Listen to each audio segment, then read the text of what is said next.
പ്രധാനമന്ത്രിയുടെ വസതിക്ക് മുൻപിൽ കോൺഗ്രസ് നേതാവ് രാഹുൽ ഗാന്ധി നടത്തിയ പ്രതിഷേധത്തെ നാടകമെന്നും ഉത്തരവാദിത്തമില്ലാത്ത പെരുമാറ്റമെന്നും ബിജെപി മുതിർന്ന നേതാവ് രവിശങ്കർ പ്രസാദ് വാർത്താ സമ്മേളനത്തിൽ ശക്തമായി വിമർശിച്ചു.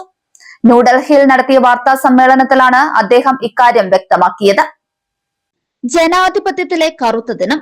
യാതൊരുവിധ മുൻകൂർ അനുമതിയും കൂടാതെ പ്രധാനമന്ത്രിയുടെ ഔദ്യോഗിക വസതിയുടെ ഗേറ്റിന് മുൻപിൽ പ്രതിപക്ഷ നേതാവ് രാഹുൽ ഗാന്ധി ബലമായി കുത്തിയിരുന്ന് പ്രതിഷേധിച്ചത് ഇന്ത്യൻ ജനാധിപത്യ ചരിത്രത്തിലെ ലജ്ജാകരമായ ഒന്നാണെന്ന് അദ്ദേഹം പറഞ്ഞു. राहुल गांधी ने किया है, क्या कांग्रेस के राज्यों में नहीं हुआ है लीक? क्या हम सब खोलना शुरू करेंगे? लेकिन हमारा आस्था राहुल गांधी की राजनीति का नहीं है. बच्चों के भविष्य से मामला जुड़ा हुआ है.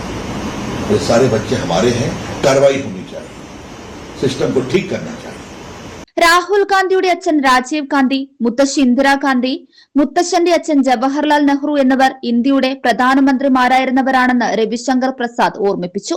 അതിനാൽ തന്നെ പ്രധാനമന്ത്രിയുടെ വസതിയുടെ അന്തസ്സും സുരക്ഷാ പ്രാധാന്യവും മറ്റാരേക്കാളും നന്നായി അറിയേണ്ടത് രാഹുൽ ഗാന്ധിക്കാണെന്നും അദ്ദേഹം കുറ്റപ്പെടുത്തി. News desk 99 news, Delhi.